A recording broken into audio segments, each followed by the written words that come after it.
सुप्रभात।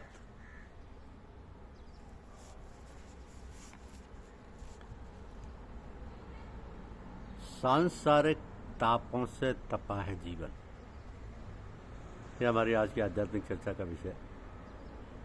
सांसारिक तापों से तपा है जीवन। ब्रह्मांड में संपूर्ण जीवन दुखों से भरा हुआ है। प्रत्येक मानव किसी न किसी रूप में दुखी है। अपने अनुकूल परिस्थितियों, व्यक्तियों या वस्तुओं के संयोग की अनुभूति को सुख एवं उनके उपयोग की अनुभूति को दुख कहते हैं। अपने अनुकूल परिस्थितियों, व्यक्तियों या वस्तुओं के संयोग की अनुभूति को सुख एवं उनके वियोग की अनुभूति को दुख कहते हैं। महात्मा बुद्ध कहते हैं कि इस संसार में दुख है, दुख का कारण है, दुख का निवारण है, दुख निवारण का मार्ग भी। तो कौन से दुख हैं ये, क्या दुख हैं ये?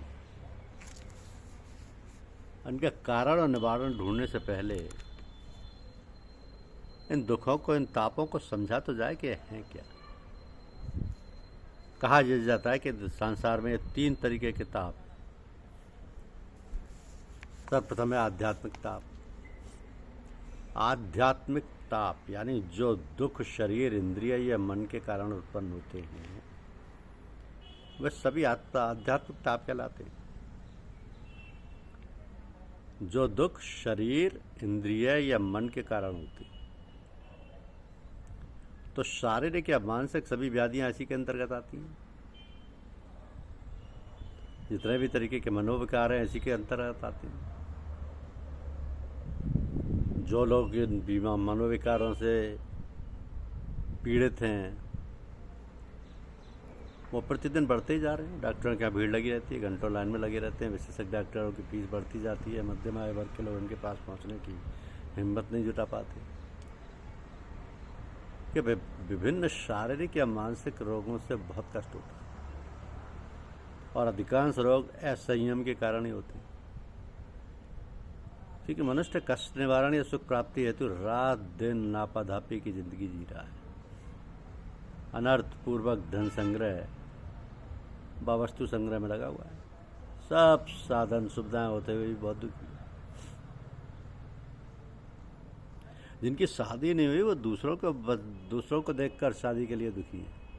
और शादीशुदा दंपत्ति बच्चे के लिए, बच्चों में भी बालक के लिए, फिर बच्चों की पढ़ाई, सर्विस या व्यवसाय के लिए, फिर पौत्र पौत्री के लिए, इनकी कामना को पूर्ति करने वाले ठगों से ठगे जाने पर भी दुखी हैं।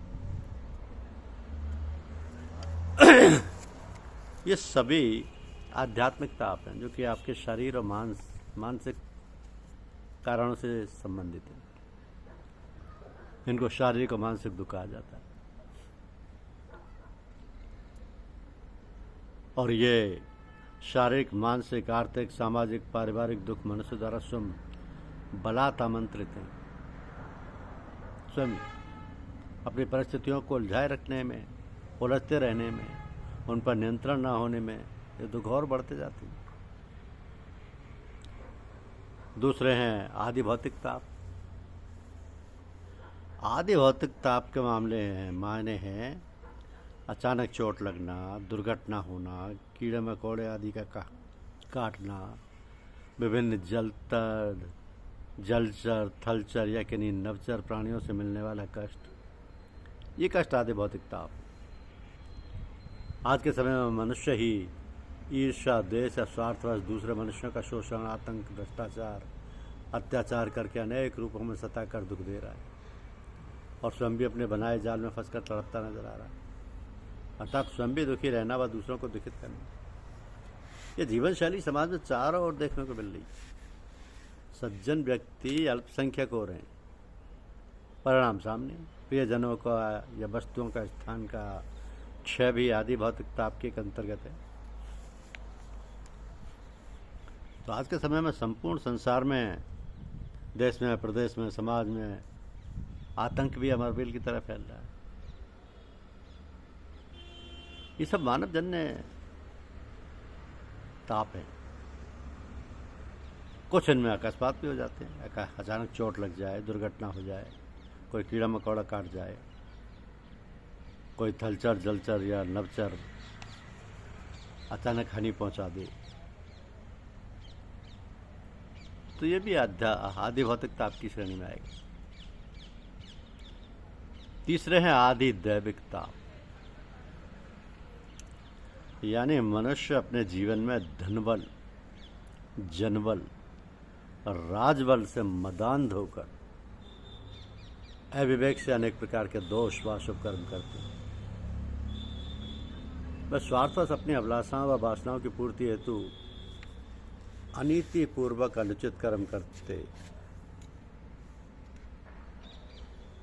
रहते हैं।